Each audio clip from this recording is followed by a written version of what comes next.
Om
Shri Ram Jai Ram Jai Jai Ram Shri Ram Jai Ram Jai Jai Ram Shri Ram Jai Ram Jai Jai Ram Shri Ram Jai Ram Jai Jai Ram Om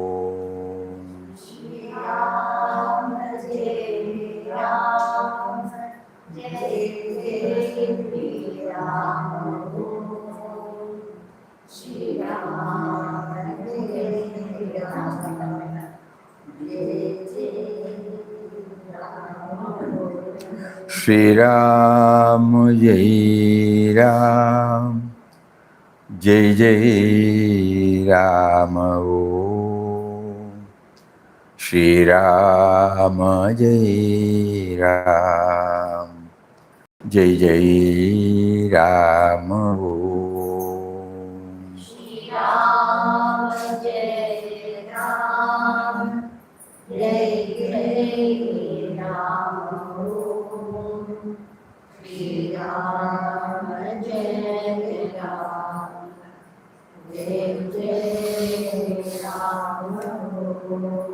Shri Ram Jai Ram Jai Jai Ram Om Shri Ram Jai Ram Jai Jai Ram Om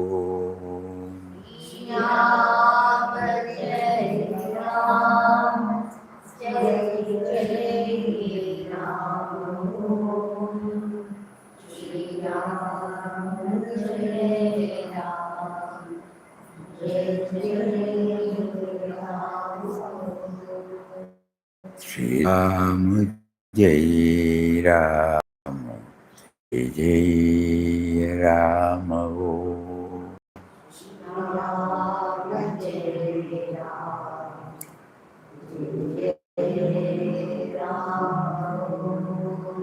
Shri Ram Jai Ram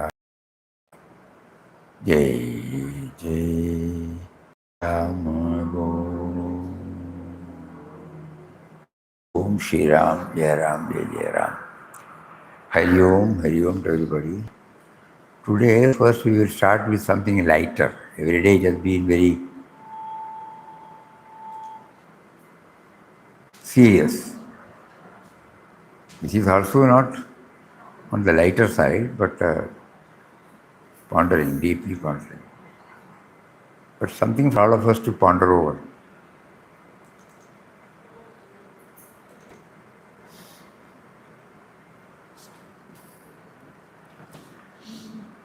Let us assume a lawyer says, a very unusual case once came to me for legal petition, no litigation. Yet, the house has become a complete civil war zone. An elderly father abused everyone in the house. The mother remained depressed, angry, emotionally broken, slowly slipping into dementia. The son and daughter-in-law were mentally shattered. Everybody was fighting with everybody. The son and daughter-in-law came to me and said, we do not understand what has happened. We gave our parents every luxury possible. But after all comforts entered the house, peace disappeared. Then they narrated the full story. Both husband and wife had worked for years in multinational companies in Pune. Extremely busy lives, corporate schedules, meetings, deadlines. Like most modern professionals, they had outsourced almost every household task in their own lives. Cook, cleaning, laundry, groceries, everything. Later, they shifted back to Delhi to start their own venture and began living with the husband's 80-year-old parents after many years. And what they saw surprised them. The old couple's entire life revolved around kitchen work, washing clothes, folding clothes, buying vegetables, arranging utensils, discussing masalas, managing tiny household chores. The son and daughter-in-law felt emotional. They thought, our parents struggled their entire lives for us. Now it is our duty to give them comfort. So they transformed the house. A full-time cook was hired. Groceries started coming through Blinkit. Amazon delivered household supplies. A full-time attendant was hired for the mother. A separate car was kept for the parents. Attendant massaged her feet, applied oil in her hair, brought water, served tea, took her for walks. The children thought that now our parents will finally enjoy life. But within months, everything collapsed. The mother-in-law stopped working completely, stopped moving, stopped thinking. She began sleeping the whole day, complaining constantly, growing emotionally dependent. Then depression came, signs of dementia started appearing. The father-in-law became aggressive and bitter. He fought with delivery boys, insulted maids, abused cooks, shouted all attendants, roamed outside the whole day aimlessly, returned home angry. The house had become emotionally poisonous. The son and daughter-in-law sat before me completely confused. We removed all struggles from their lives. Then why did the life become worse? And honestly, I found this case more profound than many court cases I have handled, because slowly the real issue became visible. The old parents were not happy because work existed earlier. They were unhappy because meaning of life had disappeared now. Earlier, the father woke up with purpose. He made tea for his wife, read the newspaper with her, took a cloth bag, went to the market, discussed vegetables, compared prices, bought groceries. Earlier, the mother planned meals, checked masalas, cooked rotis, folded clothes, discussed the next day's course. These were not merely household tasks. These were invisible emotional threads that kept two elderly people mentally alive and deeply connected to each other. The kitchen was not merely a kitchen, it was a companionship. The market was not merely shopping, it was relevance. The small quarrels over coriander and chilies were not conflict, they were communication. Modern people like us often misunderstood old age. We think old people only need comfort. No. Human beings do not merely need comfort. Human beings need relevance. The mind needs a project. The body needs movement. The heart needs to feel useful. Beautiful. So I suggested something very strange to them. Reduce the luxuries. No cruelty, no neglect, but remove excessive dependency. Remove the full-time attendant. Keep only partial assistance. Give them responsibility again. Give them importance again. Make them needed again. And started telling his mother, nobody cooks like you. Please make one sabzi for me daily. The daughter-in-law started telling the father, vegetables you bring taste fresher. Slowly the old rhythm of life returned. Again there were discussions. Again there were plans for tomorrow. Again there were small fights. Again there was movement. Again there was purpose. Slowly happiness returned too.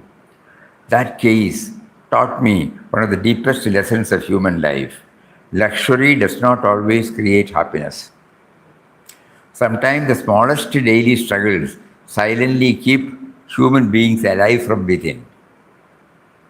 A person must wake up in the morning feeling someone needs me today. That feeling itself is life.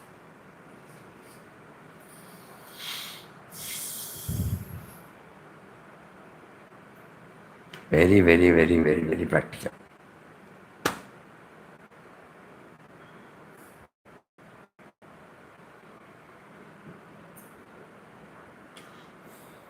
You should circulate it to everybody. Yeah. Especially the younger generation in their anxiety. We also commit the same thing in their anxiety. So the children know we provide everything to them. What we have suffered, we are not passing it on to them, thinking that they should not suffer. But though the objective is good, but some damage we are.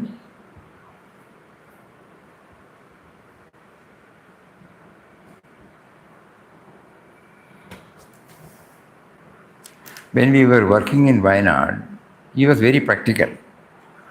He's an estate owner, no? Vehicle, everything is there. His son was put in a hostel nearby. So one day he came when we were about to leave office. Must be there by 5:30 or something, by 5:30. So the father first asked him, did you inform the warden? He said, no, go back. Before entering in the house, Acha, yes, come, at least can have a cup of coffee, no? We all felt bad. And we said, we will drop him. No, he should walk. There is no, it's all estate. No human being will be there at that time. He has to walk alone. It must be about 2-3 kilometers. By the time he reaches the hostel, it will be definitely dark. He doesn't have any torch. So we shouted at him, what are you talking? Inhuman. It's all right, he has come without telling. Then he said, no, you are wrong. First thing is, he should know the discipline that he should, because this warden must be missing him. And he will be in chaos. Everybody has returned from the school, he is not seen. So just watch. Okay. Then he is walking. He should know, he knows we have got vehicle. But without vehicle, suppose a problem comes, how will I manage? When nobody is there to fall back, how will I stand on my own legs? All these things school can teach. Only by one's own experience one can teach.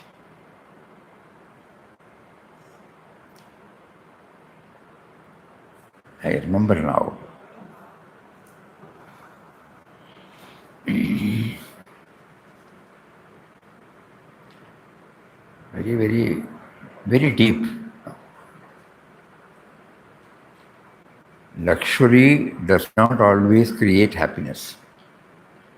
Sometimes the smallest daily struggles silently keep human beings alive from within. In our anxiety to help them, we are overdoing. I will do that. I will do that. People say killing with kindness. Unknowingly.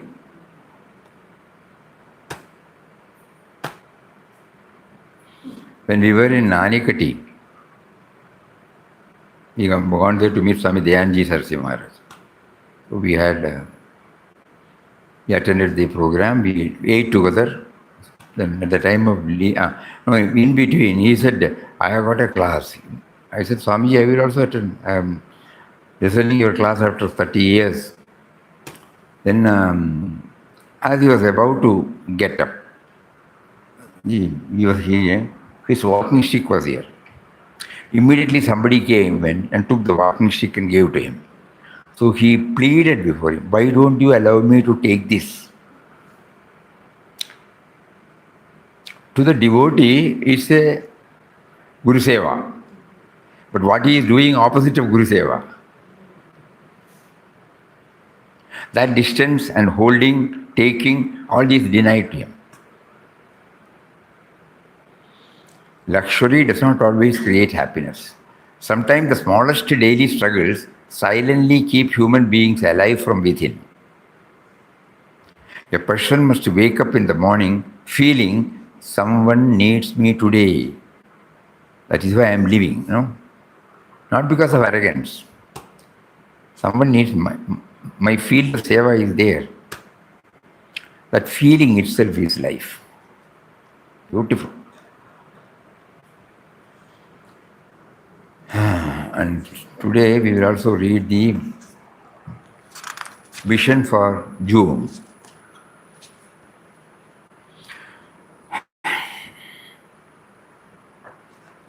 Every word has to be pondered over. Papa says, in my stillness, I am the calm, silent spirit that fills all space, pervades beyond.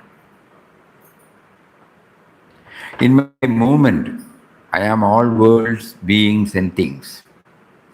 In stillness, I am peace, the spirit and the world phenomena. Yet, a subtle separateness exists in me. I live apart as a soul that feels and loves, a soul of joy and peace, a very ray of eternal light and life. Mystery is wondrous am I.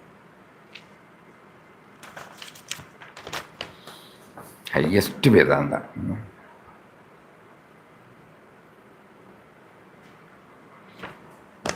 Editorial. Modern life has taught us how to move fast, speak continuously, remain endlessly occupied. Yet, amidst all these movements, one thing is silently disappearing from human life: stillness.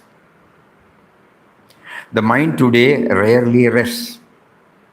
Even when the body is inactive, thoughts continue racing from one concern to another.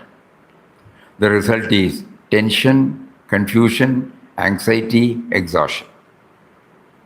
Stillness does not mean inactivity or escape from life. It means inner calmness amidst activity. Just as the depths of the ocean remains undisturbed, though waves dance on the surface, a still mind remains balanced amidst the ups and downs of life. Such stillness is not weakness, it is strength in its purest form. All spiritual masters have pointed toward this truth. Beloved Papa taught that the purpose of all sadhana, prayer, nama chanting is to quieten the restless mind and reveal the divine presence within. When the mind becomes still, clarity dawns, reactions reduce, peace naturally arises. Today's generation especially needs this understanding. Constant stimulation through Screens, competitions, comparisons, and pressures have made the mind outward bound and restless. The solution is not merely better technology or entertainment, but moments of inward quietness.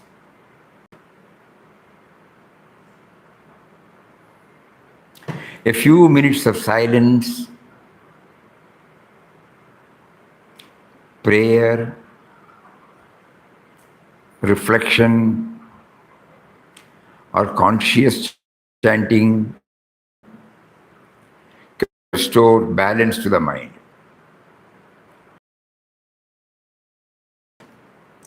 Relationship. A disturbed acts. A still mind responds wisely. A restless mind sees problems everywhere. A quiet mind sees opportunities to grow. In stillness, we begin to listen, not only to others, but also to the deeper wisdom within ourselves. Ultimately, stillness is not something to be artificially created. It is our natural state, hidden beneath layers of mental noise. When agitation settles, even for a moment, we discover that peace was always within us. In a noisy world, stillness is no longer a luxury, necessity. This month's issue of the vision gives thrust to on the aspects of stillness. Constant remembrance leads to stillness of mind by Papa. Constant remembrance of God is necessary. You should have dispassion towards objects of the senses and also constant practice in the repetition of Ramnam. Otherwise, the mind will be tossed about by desires. Continuous remembrance of God is possible only when your devotion is intense. Shankara says, contact of saints gives detachment, which in turn brings freedom from delusion. Freedom from delusion results in perfect stillness of mind, by which mukti or liberation in life is attained. A wandering mind cannot see God.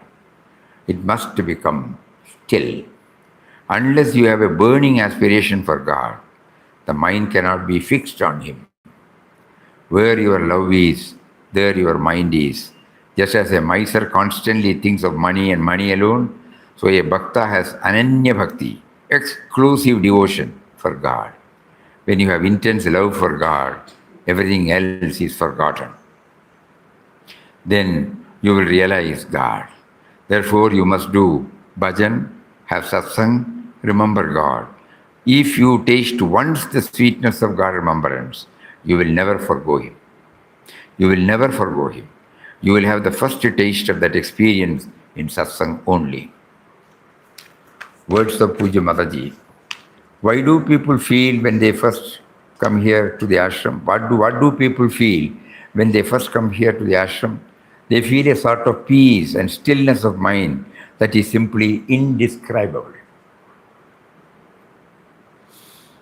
They feel so much peace that they are drawn to this place irresistibly, cannot bear the thought of going away from here. When I first came to Papa, I felt the same kind of utter peace within and without. When I wanted to concentrate on Papa during my sadhana days, I would bring to my mind Papa's divine attributes. Papa, thou art eternal, thou art infinite, so on, while chanting Ramnam with my lips. When I found that my mind was still wandering and thoughts kept pressing in, I earnestly prayed to Papa not to allow any thoughts to come into my mind and to let me concentrate on his eternal Swarup. Only Papa can give us stillness of the mind because his main quality is absolute stillness and void.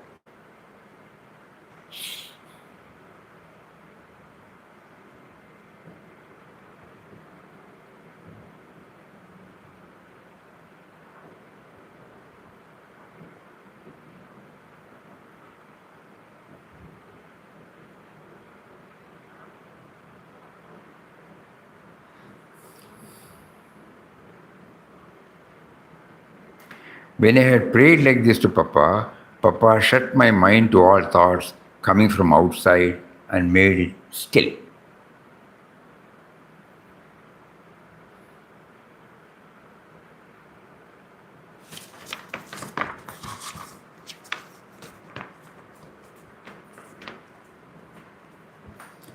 Words of Puja Swamiji. The sweetness of Ramnam does not come easily. It comes only after long and intense practice. The nature of the sweetness is such that the mind craves for further enjoyment of the same. So if Ramnam is chanted for some time, the mind, losing all its restlessness, enters a state of stillness again. Only when one has enjoyed the sweetness of the name, one will wish to have it again. Till then, one has to go by faith in the words of the Guru. By repeated efforts and regular practice, one can enjoy the sweetness for longer and longer periods until the mind loses itself in the name. The sadhaka's effort is to purify the mind and make it still.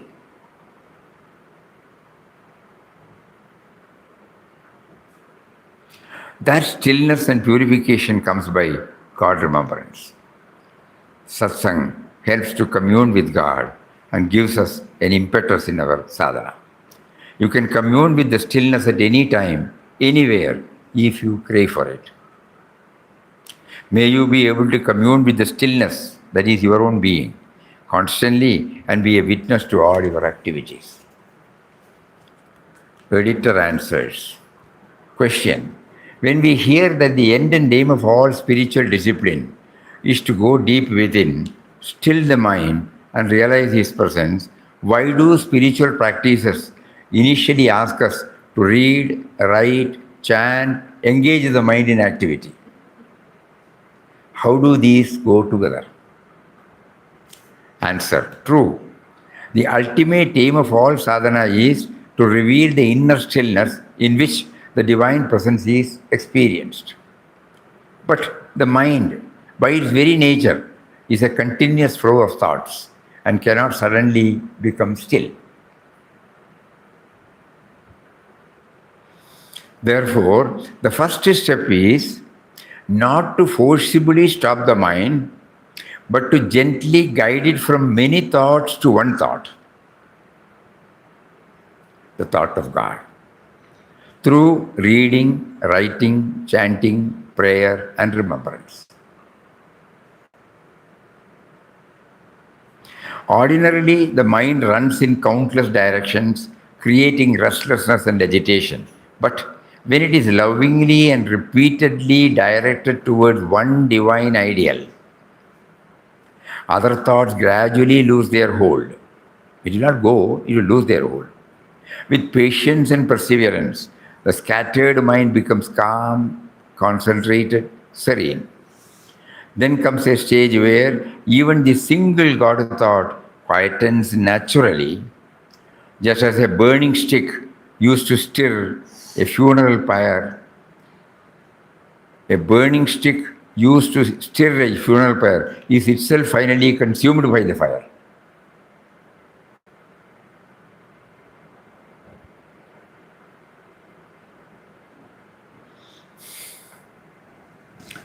Those who have witnessed will have direct experience. Because nowadays nobody uses this firewood oven, no? So when we attend the cremation, we have to be vigilant after 1 or 2 or 3 hours. There may be some parts which are still to be burnt. So at that time we use this long stick and then do that. And then finally, we don't go back with that stick, small one, put it there. That's what beautifully said. Those who have done it, they can easily connect. Just as a burning stick used to stir a funeral pyre is itself finally consumed by the fire. In the deep quietness, one begins to witness the mind rather than be carried away by it. That silent awareness is the doorway to stillness.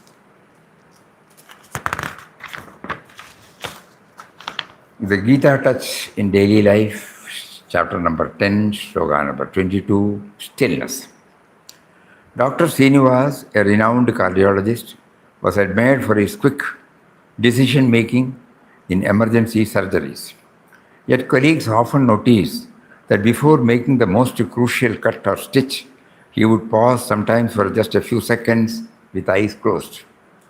One day, a junior doctor asked him, "Sir, in those precious seconds, don't you fear losing time?" Dr. Srinivas smiled and said, "In that pause, I touched something deeper, a stillness beyond my racing mind. From there, clarity comes. My mind works, but that silent awareness guides it." This quiet practice allowed him to act with remarkable precision and compassion, even under immense pressure. This theme is beautifully expressed in the sloka, Vedanam Samavedosmi Devanam Asmi Vasavaha. Indriyanam Manaschasmi Bhutanam Asmi Chetana. I am the Samaveda among the Vedas, Indra among the celestial gods, among the senses I am the mind, among the living beings I am consciousness. The pause of Dr. Srinivas reflects this truth. Behind the restless activity of the mind is consciousness, means the still presence that illuminates and directs. His ability to anchor in that inner stillness made his outer action both flawless and life-saving.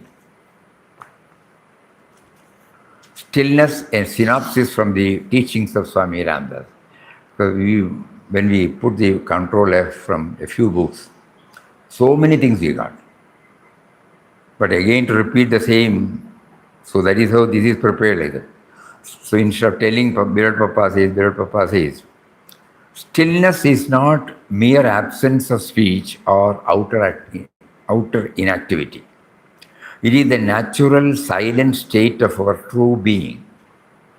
Just as the restless river ultimately merges into the still ocean, and the bird returns to its quiet nest after flying about all day, the mind too must return from its endless activity to its original calmness. According to Papa, silence is the source and resting place of all existence. From silence arises the entire universe with all its movements, noise, diversity. Into silence, everything finally returns. Peace, love, truth are all expressions of this inner silence.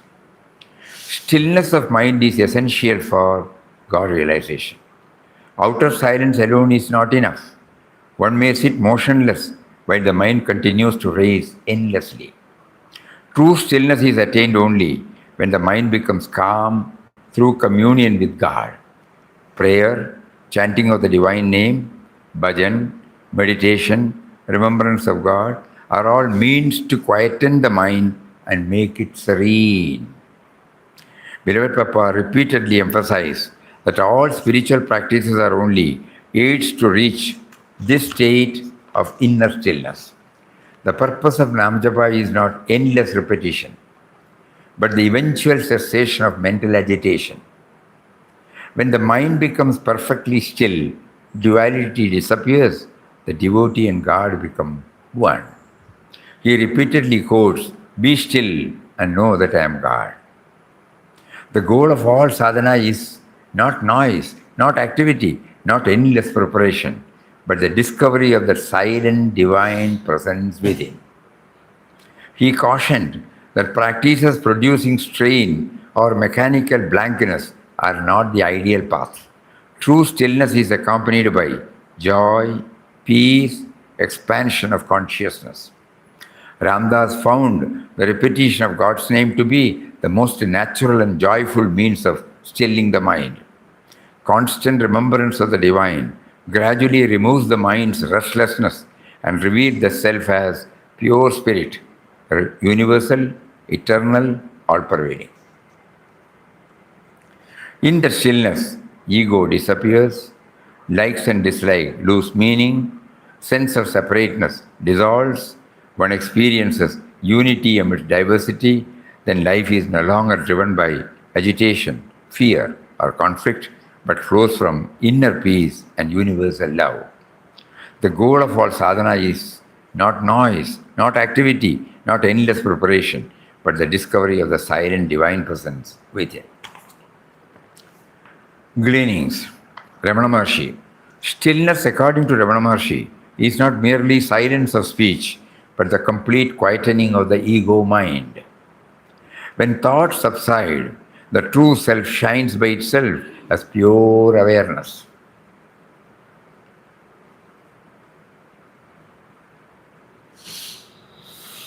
He taught that the highest teaching is silent presence itself, for truth is beyond words. To abide in the stillness of the I am, is to discover the eternal peace that is our real nature. Swami Ramtirtha. Swami Ramtirtha saw stillness as the state in which the restless little self dissolves into the vastness of the infinite. Like a wave merging into the ocean, the individual mind finds freedom only in inner silence.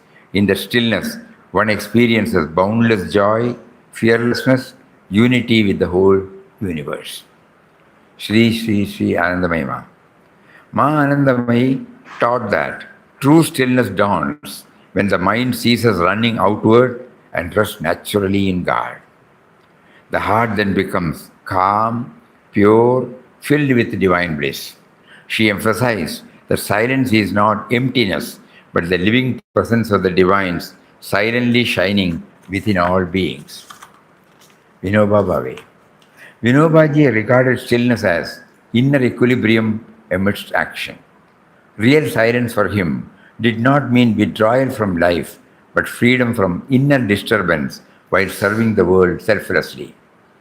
When desires and ego lose their grip, the mind becomes quiet, and from that stillness arises clarity, compassion, right action. Nisargadatta Maharaj. Nisargadatta Maharaj pointed seekers towards the silent awareness behind all thoughts and experiences. He taught that the mind is restless because of identification with the body and personality. By remaining with the simple sense of I am, the amness, thoughts gradually lose force, revealing the still, changeless reality that is beyond birth and death.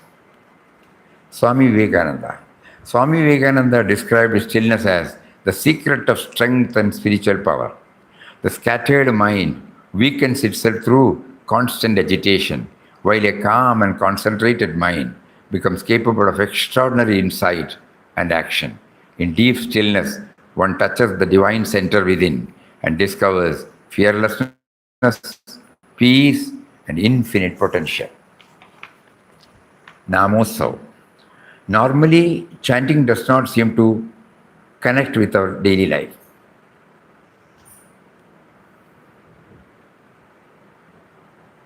But Pirad Papa assures that name is the link between the devotee and God. Hence, Namotsav tries to bridge this gap and kindle the feeling of his presence within by weaving real-world examples into every session. As prompted by him from within, devotees organized Namotsav session in various places.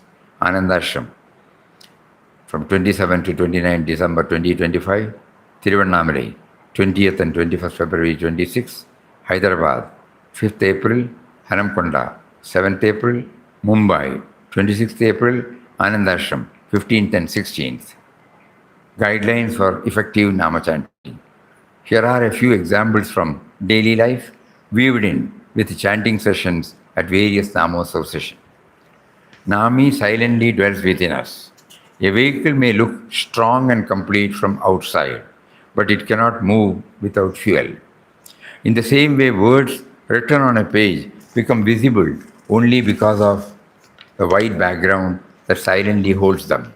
Though unnoticed, the hidden factor is what makes everything possible. Similarly, within us too, there is an unseen presence because of which we feel alive and know that we exist. That inner beingness is not separate from God. He is the Nami, already in our own heart.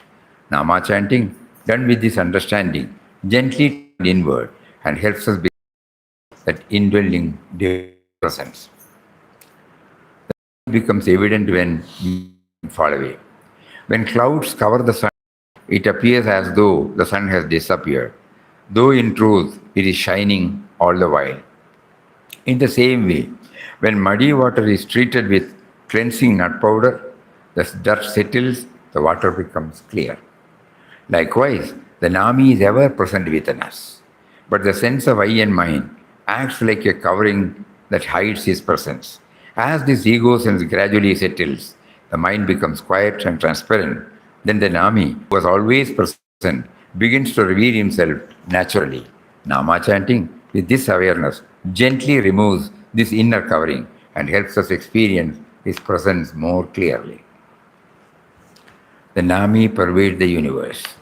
Space is present both inside and outside a house. The walls seem to divide it. But in truth, space remains one and undivided. In the same way, a single thread runs through many beads in a garland, quietly holding them all together, though it is rarely noticed. Likewise, the Nami is the one infinite presence, pervading everything within and without. He is the unseen reality, because of which all beings exist and remain connected. Forms appear different, the underlying presence is one. Nama chanting, with this understanding, gradually expands the mind beyond limited identity and helps us feel its all-pervading presence everywhere. Upcoming Namotsav. Anandashram Satsang Samiti Bangalore has organized a Namotsav and Mauna Sadhana on 13th and 14th June in Bangalore.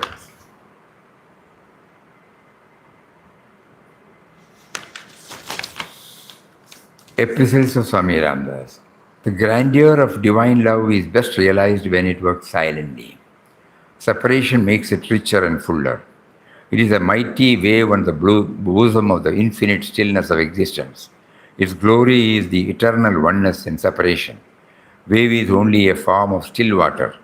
Love is only a revelation of the one undifferentiated, eternal truth of all existence.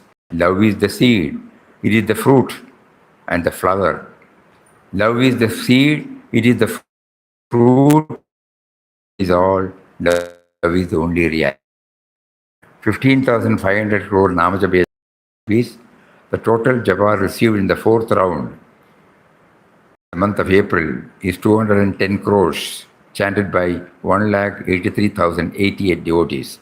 The grand total of the japa done so far in this round now stands at 7,300 crores. A day-long Mauna Sadhana is scheduled on the 14th of June. Devotees interested in participating may kindly inform through WhatsApp or by email. Homage to Puja Swami Shuddhanandaji. The month of June reminds us of the Samadhi of our dearest Swami Shuddhanandaji, who will always be remembered for his childlike nature, innocence, simplicity, and straightforwardness. Swami Shuddhanandaji, through his very life, has taught us that while carrying on with the devotional practice and selfless service, one can always lead an innocent and simple life. While remembering him on the 2nd of June, his Mahasamadhi day, let us try to emulate these noble qualities that he epitomized. The mind that listens with love to the divine name is at once arrested. Its starting activities becomes completely still. This is achieved by filling the mind with the sweetness of Ramna.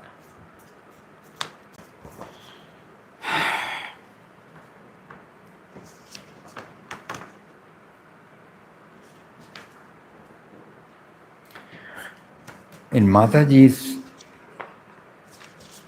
words, only Papa can give us stillness of the mind because his main quality is absolute stillness and void.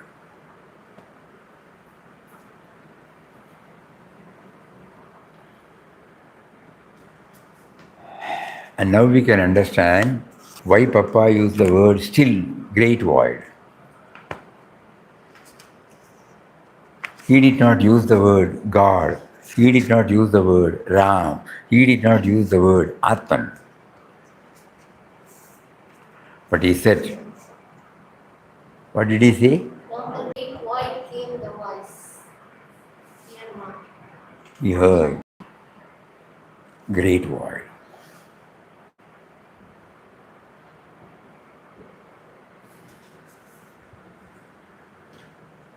Stillness.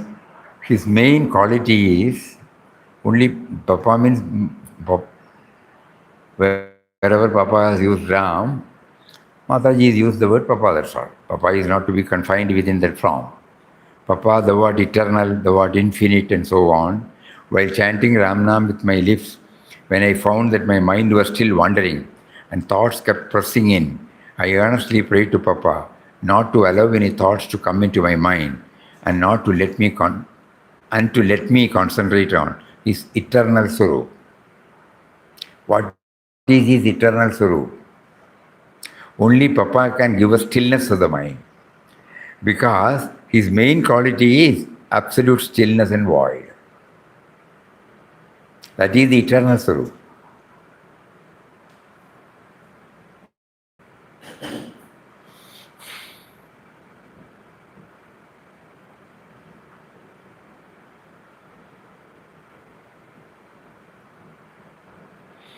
So stillness and void are synonyms. Yeah.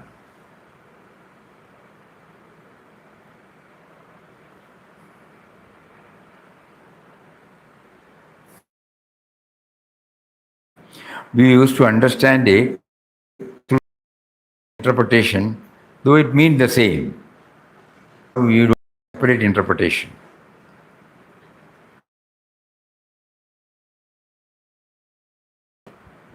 When I wanted to concentrate on my sadhana days,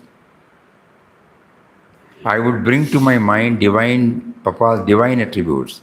Papa, the what eternal, the what infinite, and so on, while chanting Ramnam with my lips.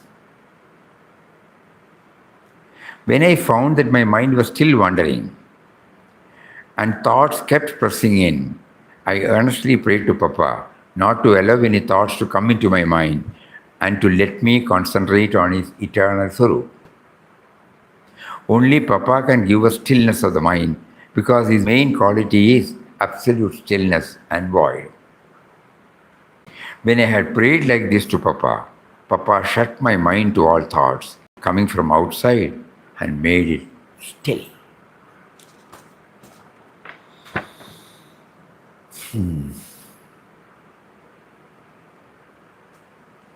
Highest Vedanta. But when she puts it, it doesn't become dry.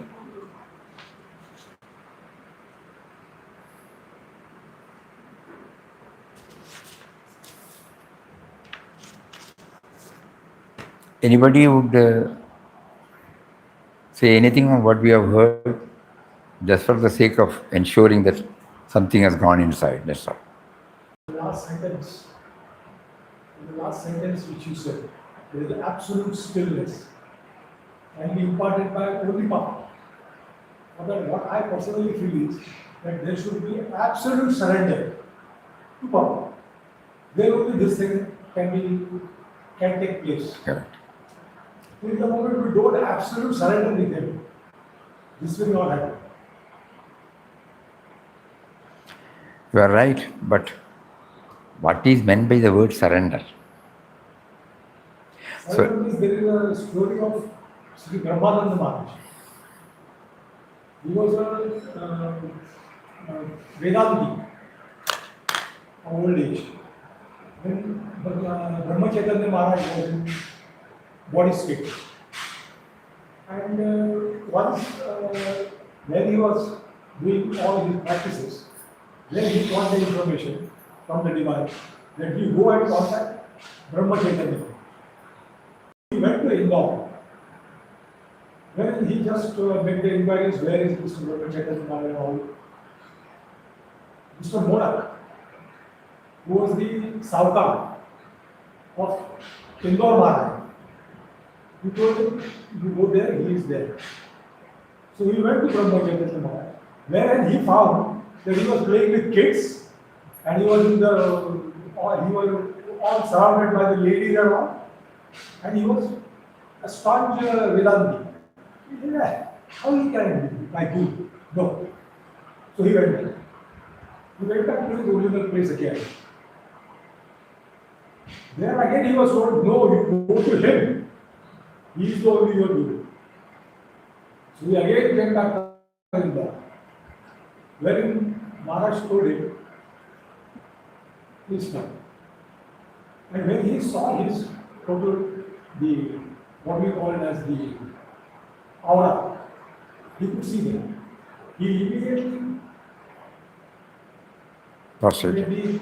Sashtagi, and he said, he touched what is food and said, I am not going to leave your foods till you take whatever my vidya, whatever things are with me. You said that you have taken it, then only I will leave the food. Then the Brahma Chaitanya Maharaj said, okay, I have taken it. Now you take the water in your hand, you go in my hand, I have taken it. That is how the right thing is that the ego, which is very hard to go out, will be, and that's what Brahma Chaitanya Maharaj told me. So that also I have taken everything from you, I have taken it. So that is the total surrender, that's what I feel. Right.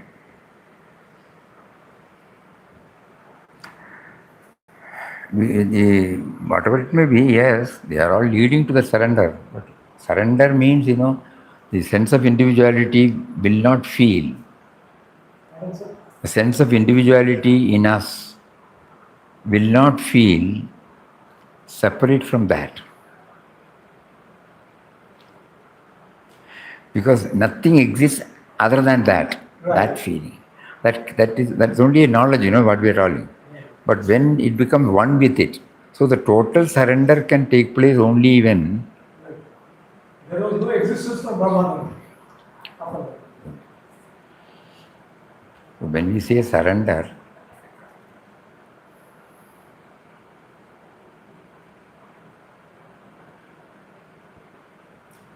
surrender is not a defeat. Surrender is the oneness with the illumination.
Surrender to the divine means perfect faith that He is taking care of us and will do whatever is necessary for us, not as we want, but as He wants.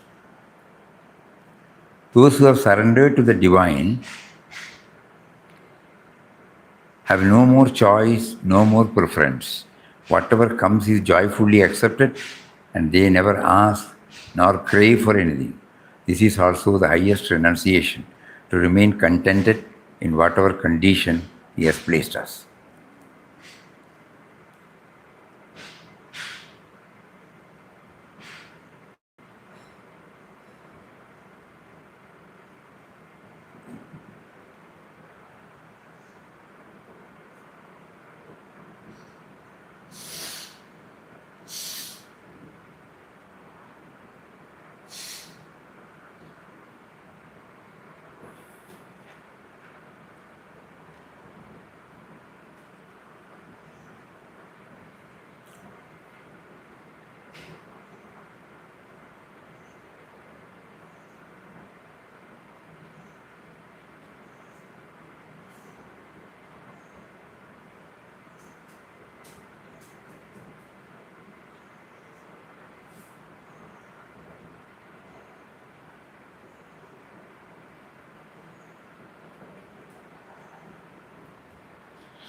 Yes.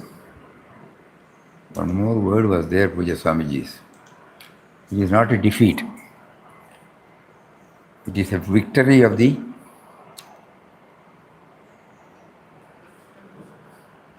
ego. It is not negative. I mean, to John David, he was telling,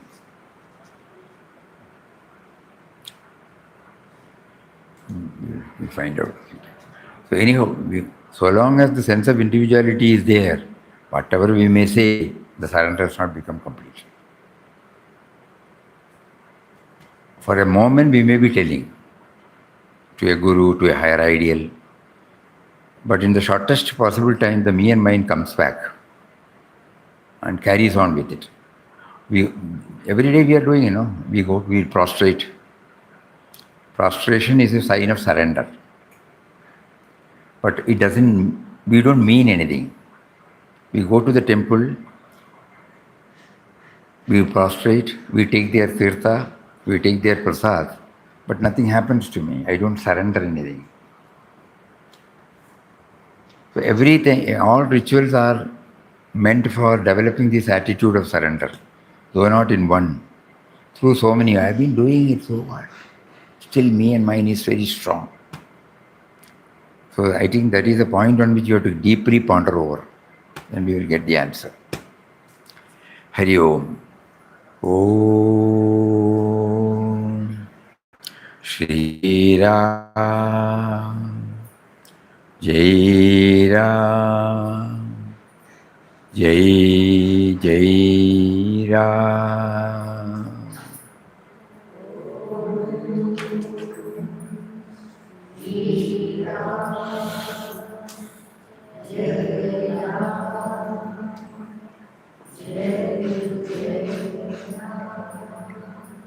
Om